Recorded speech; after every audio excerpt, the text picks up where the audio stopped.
আমার রাসূল সাল্লাল্লাহু আলাইহি সাল্লাম সমস্ত নবীদেরকে নিয়ে যে ভূমিতে ইমামতি করেছেন সেই ভূমিটাই হলো শাম, এই সিরিয়ার নিকটবর্তী ফিলিস্তিন। সমস্ত নবীদের ইমাম ছিলেন, ইমাম হয়ে যে জায়গায় নামাজ পড়াইছেন সেইটাই শামের অন্তর্ভুক্ত। বলেন তো সেটা কবে পড়াইছিলেন? মিরাজের রজনীতে আল্লাহ রাসূল যখন যান, সমস্ত নবীদের পদাচারণ আল্লাহ তাআলা এই ভূমিতে পড়াইলেন, এই ইমামতির মাধ্যমে, মুসল্লি হওয়ার মাধ্যমে। সুবহানাল্লাহ বলেন। অর্থাৎ যে যে নবীরা সিরিয়া যায় নাই, ফিলিস্তিন যায় নাই, আমার রাসূলকে ইমাম বানায়া ওই সমস্ত নবী রাসূলদেরকে আল্লাহ একখানে করে মুসল্লি বানায়া এই পা মুবারক গুলো ওই জমিনের মধ্যে পদার্পণ করাইলেন। সুবহানাল্লাহ। এবার বোঝেন, নবীরা মুসল্লি হয়ে নামাজ পড়তে হলে যে জমিটা আল্লাহ নির্বাচন করেন ওই জমির দাম কত? বুঝেন নাই? মক্কায় নামাজ পড়লে 1 লক্ষ রাকাতের সওয়াব আছে না? তাহলে ওই জায়গাটার দামও তো এরকম। তো নবীরা মুসল্লি হবেন কোন মসজিদে? আল্লাহ নির্ধারণ করলেন না মক্কা, আল্লাহ নির্ধারণ করলেন না মদিনা, নির্বাচন করলেন কোথায়? এই ফিলিস্তিন, শাম দেশে। কেন? ওই জমিন আমার আল্লাহর কাছে অনেক পছন্দ। সুবহানাল্লাহ। এর দ্বারা বোঝা যায় যে ওই জমিন অনেক সম্মানী। কথা ঠিক কি না? সমস্ত নবীদেরকে আল্লাহ মুসল্লি বানালেন, একজন নবীকে ইমাম বানালেন। যিনি সেদিন ইমাম ছিলেন, বোঝা গেল তিনি শুরুতেও নেতা, শেষেও নেতা। কথা বলেন, শুরুতেও নেতা, শেষেও নেতা। আল্লাহ এটাই বুঝাইলেন যে রাসূল ও হাবিব, আমি আপনাকে কত সম্মানিত করেছি আপনি দেখেন। এই সমস্ত নবীদের যেমন আমি আল্লাহ, আপনাকে আমি সমস্ত নবীদের নেতা বানাইয়া দিলাম ইমামের মাধ্যমে। সুবহানাল্লাহ।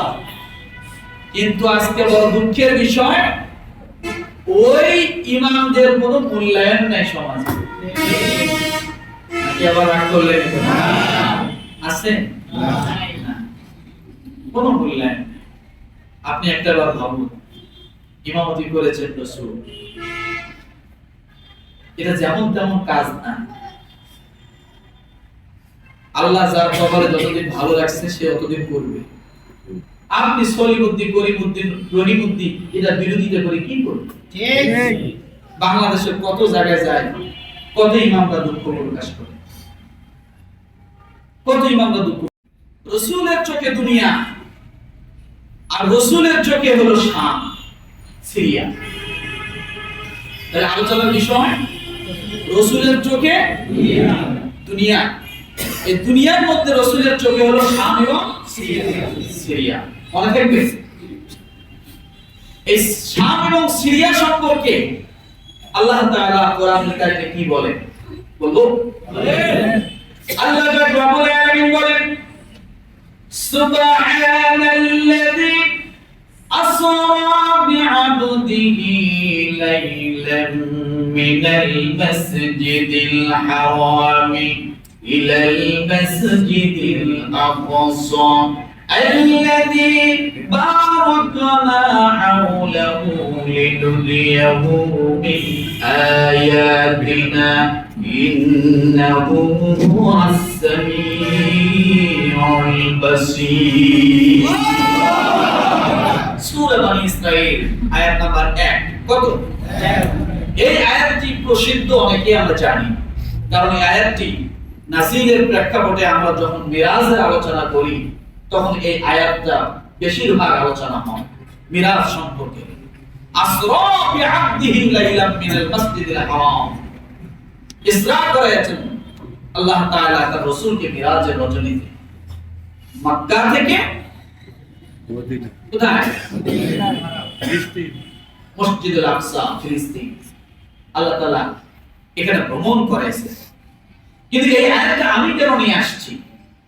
কারণ আল্লাহ তাআলা এই ফিলিস্তিনের কথা বলছেন, মসজিদুল আকসা আল্লাযী বারাকনা হাওলা। আল্লাহ তাআলা বলেন এই মসজিদুল আকসার চারপাশে আমি বরকতময় করেছি। মসজিদুল আকসার চারপাশে, এখান থেকে একটা শিক্ষা নেই, মসজিদ যত জায়গায় আছে এর চতুর্দিকটা আল্লাহ তাআলা মসজিদের কারণে এবং মসজিদের মুসল্লি আসার কারণে আল্লাহ তাআলা গজব থেকে মাফ করেন। আপনি মসজিদুল হারামের কথা চিন্তা করেন, রব্বুল আলামিন কি বলেছেন, ফিহি আয়াতুম বাইনাতুম মাকামু ইব্রাহিম ওয়া মান দাখালাহু কানা আমিনা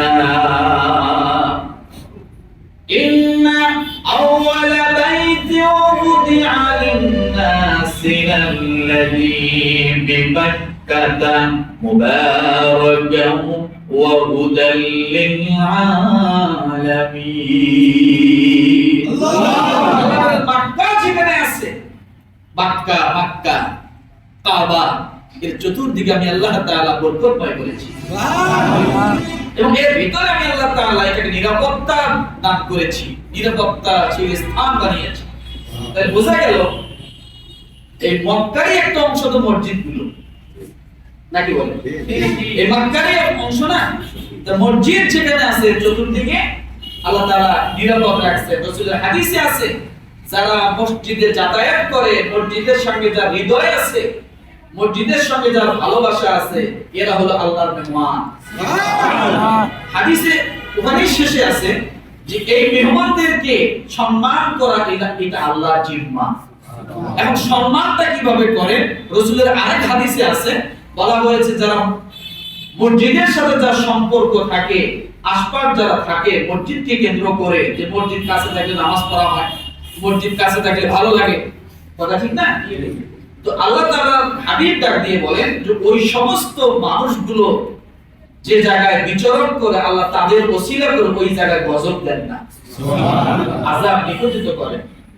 প্রায় সময় অনেকে বলে, হুজুর বাসাটা আরো অফিসের কাছে দিলে ভালো লাগতো, কিন্তু হুজুর মনটা চায় না, মসজিদের কাছে থাকলে ভালো লাগে। এরকম আছে না? মসজিদকে দেখলে ভালো লাগে। আমি আগেও বলেছি, মসজিদকে দেখা সওয়াবের কাজ, কোরআন দেখা সওয়াবের কাজ, মাকে দেখা, বাবাকে দেখা সওয়াবের কাজ, কাবাকে দেখা সওয়াবের কাজ। আল্লাহু আকবার।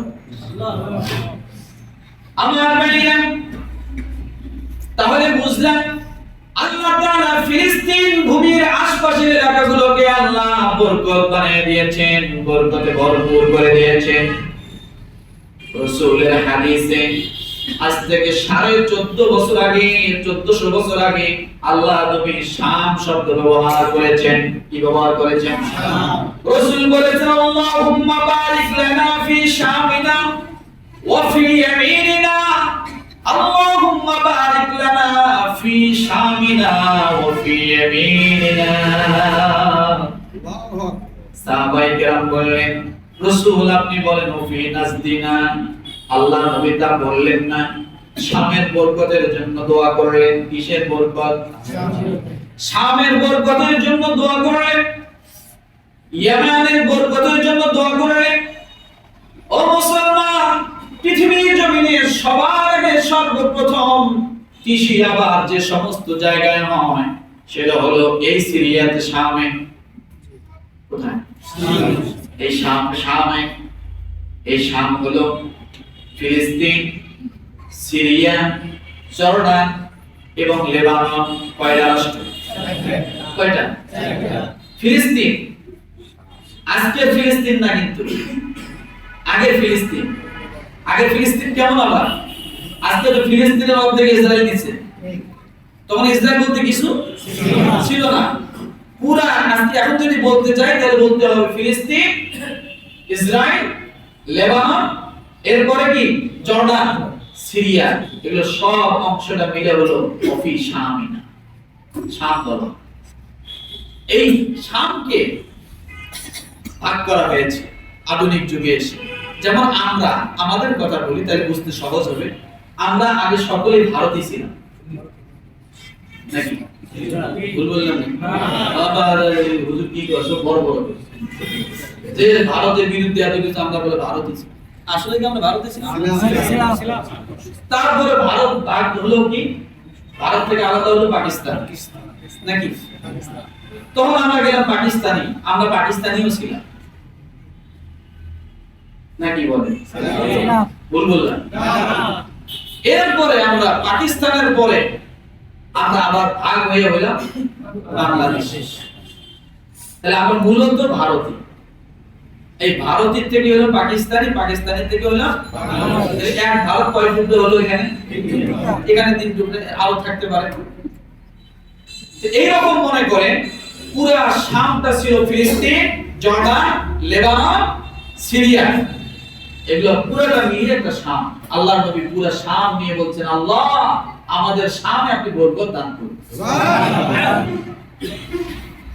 ও মুসলমান, সেই শামকে ভাগ করে করে নাম হলো সিরিয়া। মূল ভূখণ্ড এখন সিরিয়া।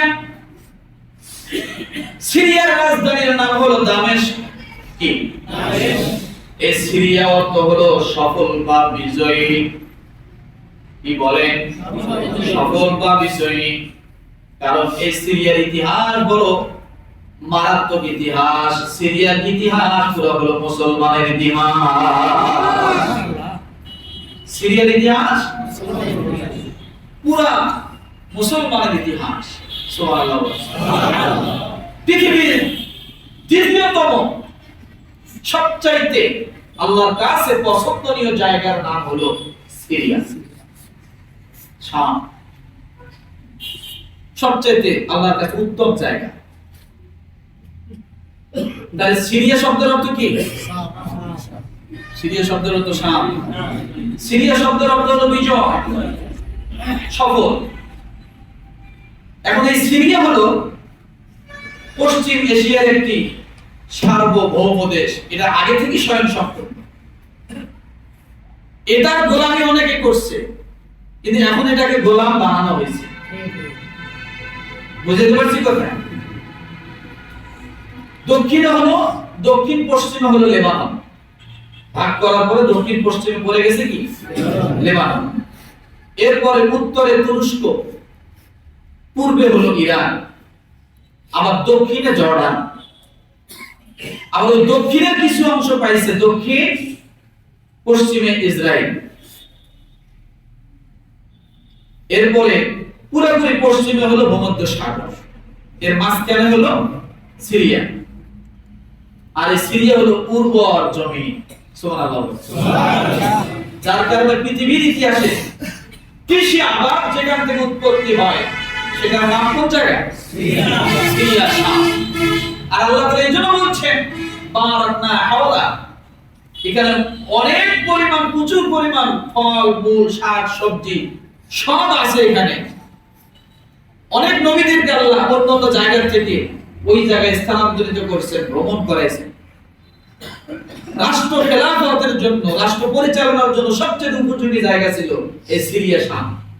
শাম, সিরিয়া। এখান থেকে অনেক সাহাবায়ে কেরাম, খলিফারাও রাষ্ট্র পরিচালনা করছেন। এরপরে বলা হয়েছে বর্তমান সিরিয়ার আয়তন ভাঙতে ভাঙতে, বিদ্যুৎ খাইতে খাইতে এখন আয়তন হলো 1,85,180 বর্গ কিলোমিটার। কত? বাংলাদেশের থেকে ছোট না বড়? একটু বড় না? এই সিরিয়া স্বাধীন হয় হলো 1958 সালে 21 ফেব্রুয়ারি। এরপরে 1970 সাল থেকে এই সিরিয়ায় স্বৈর শাসক চাপে বসে। কোন শাসক? কোন শাসক? যে স্বৈর শাসক কত তারিখ গেছে? 5 তারিখ আগস্ট। আরে আমি আসাদের কথা বলছি, 8 ডিসেম্বর না? এই বাশার আল আসাদ এর বাবা 29 বছর এদের শাসন করছে। সিরিয়া। কত বছর? কত বছর? 29 বছর এদের শাসন করে। তা বাপে করার পরে ছেলে আর মেয়েরা করলে যা হয় তা ঘটছে। বুঝেন না কি করছে? বাপে করার পরে ছেলে অথবা মেয়েরা করলে যা হয় তাই করছে। আমাদের রাজনীতি, আমাদের সময়, আমাদের অবস্থা এরকমই হয়। একবার স্বামী করে, একবার বউয়ে করে, একবার বউয়ে করে, একবার স্বামী করে, এরপরে একবার বাপে করে, একবার মেয়ে করে। এই ভেজাল থেকে আমরা বাইরে হতে পারতেছি না। যদি বাইরে হতে পারতাম, পারিবারিক তন্ত্র থেকে যদি বাইরে হতে পারতাম, জাতির দশা এরকম হতো না। তবে দোয়া করে উইকেট পড়া শুরু হয়ে গেছে স্বৈরাচারদের জন্য। কথা ঠিক কি না? স্বৈরাচারদের জন্য উইকেট পড়া শুরু হয়ে গেছে। কারণ অসংখ্য নবীর রাষ্ট্র, অসংখ্য নবী সেখানে আসছেন এবং আমার রাসূল সাল্লাল্লাহু আলাইহি সাল্লাম সমস্ত নবীদেরকে নিয়ে যে ভূমিতে ইমামতি করেছেন, সেই ভূমিটাই হলো শাম, এই সিরিয়ার নিকটবর্তী ফিলিস্তিন। সমস্ত নবীদের ইমাম ছিলেন, ইমাম হয়ে যে জায়গায় নামাজ পড়াইছেন সেইটাই শামের অন্তর্ভুক্ত। বলেন তো সেটা কবে পড়াইছিলেন? মিরাজের রজনীতে আল্লাহ রাসূল যখন যান, সমস্ত নবীদের পদাচারণ আল্লাহ তাআলা এই ভূমিতে করাইলেন, এই ইমামতির মাধ্যমে, মুসল্লি হওয়ার মাধ্যমে। সুবহানাল্লাহ বলেন। অর্থাৎ যে যে নবীরা সিরিয়া যায় নাই, ফিলিস্তিন যায় নাই, আমার রাসূলকে ইমাম বানায়া ওই সমস্ত নবী রাসূলদেরকে আল্লাহ একখানে করে মুসল্লি বানায়া এই পা মুবারক গুলো ওই জমিনের মধ্যে পদার্পণ করাইলেন। সুবহানাল্লাহ। এবার বোঝেন, নবীরা মুসল্লি হয়ে নামাজ পড়তে হলে যে জমিটা আল্লাহ নির্বাচন করেন ওই জমির দাম কত? বুঝেন নাই কত? মক্কায় নামাজ পড়লে 1 লক্ষ রাকাতের সওয়াব আছে না? তাহলে ওই জায়গাটার দামও তো এরকম। তো নবীরা মুসল্লি হবেন কোন মসজিদে? আল্লাহ নির্ধারণ করলেন না মক্কা, আল্লাহ নির্ধারণ করলেন না মদিনা, নির্বাচন করলেন কোথায়? এই ফিলিস্তিন, শাম দেশে। কেন? ওই জমিন আমার আল্লাহর কাছে অনেক পছন্দ। সুবহানাল্লাহ। এর দ্বারা বোঝা যায় যে ওই জমিন অনেক সম্মানী। কথা ঠিক কি না? সমস্ত নবীদেরকে আল্লাহ মুসল্লি বানালেন, একজন নবীকে ইমাম বানালেন, যিনি সেদিন ইমাম ছিলেন, বোঝা গেল তিনি শুরুতেও নেতা, শেষেও নেতা। কথা বলেন, শুরুতেও নেতা, শেষেও নেতা। আল্লাহ এটাই বুঝাইলেন যে রাসূল ও হাবিব, আমি আপনাকে কত সম্মানিত করেছি আপনি দেখেন। এই সমস্ত নবীদের যেমন আমি আল্লাহ, আপনাকে আমি সমস্ত নবীদের নেতা বানাইয়া দিলাম ইমামের মাধ্যমে। সুবহানাল্লাহ। কিন্তু আজকে বড় দুঃখের বিষয়, ওই ইমামদের কোনো মূল্যায়ন নাই সমাজে। নাকি আবার রাগ করলেন? আছে না, কোনো মূল্যায়ন নেই। আপনি একটা বার ভাবুন, ইমামতি করেছেন রাসূল, এটা যেমন তেমন কাজ না। আল্লাহ যার কপালে যতদিন ভালো রাখছে সে ততদিন করবে। আপনি সলিমুদ্দিন, করিমউদ্দিন, রহিমউদ্দিন এটা বিরোধিতা করে কি করবে? ঠিক। বাংলাদেশের কত জায়গায় যায়, কত ইমামরা দুঃখ প্রকাশ করে, কত ইমামরা দুঃখ প্রকাশ করে, আর দুই এক জায়গায় দুই একটা শয়তান সব সময় লাগিয়ে থাকে। মাদ্রাসাগুলো যাবেন, এই কমিটিদের মধ্যে ভেজাল, দুই একটা খোঁচাখুচি লোক থাকে। মসজিদগুলো যাবেন, বাংলাদেশের যত মসজিদ আছে আমি স্পষ্ট মিম্বারে বসে বললাম, দেখবেন দুই একটা শয়তান খোঁচাখুচি থাকে। এটা থাকবে, কিন্তু আপনাদেরকে সচেতন হতে হবে। আপনাদেরকে কি করতে হবে? সচেতন হতে হবে। নামাজে দাঁড়ালে যেমন শয়তান খোঁচায়, এখন মুসল্লি যদি শয়তানের পাল্লায় পড়িয়ে নামাজ বরবাদ করে দেয়, হবে না। হবে নাকি? তাহলে বোঝা গেল নামাজে দাঁড়ালে শয়তান থাকে। তো ধর্মীয় যে কোনো কাজে আপনি যান না কেন, দেখবেন সেখানে শয়তান খোঁচাখুচি আছে। তাহলে সমস্ত নবীদের ইমাম হয়ে আল্লাহ তাআলা কোন জমিন নির্বাচন করলেন? এই শাম দেশের জমিনকে আল্লাহ নির্বাচন করলেন, যে সব নবীদেরকে আল্লাহ উপস্থিত করলেন, কারণ আল্লাহ বলেন যে এটা আমার কাছে পছন্দনীয় একটি জায়গা।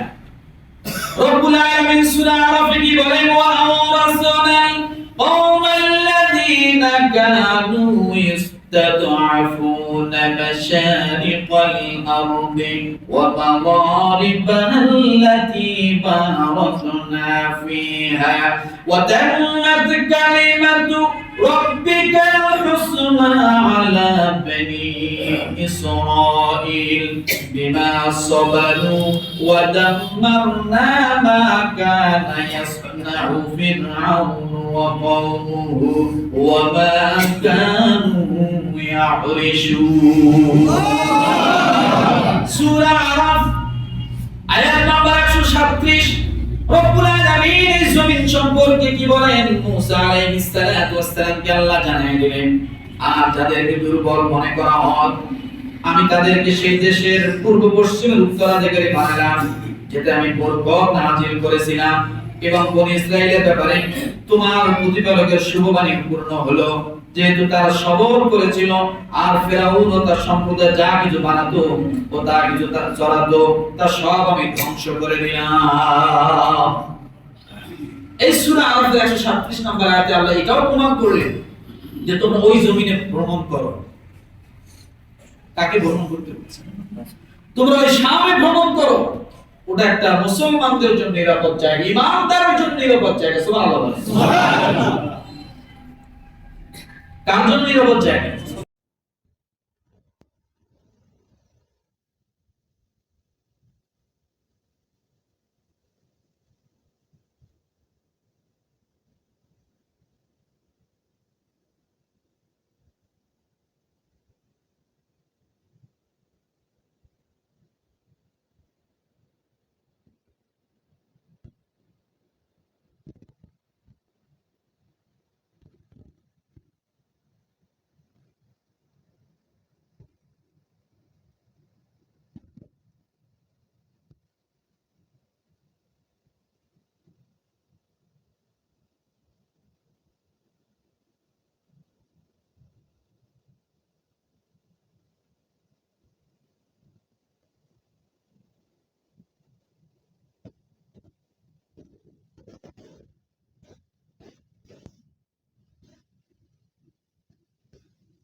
না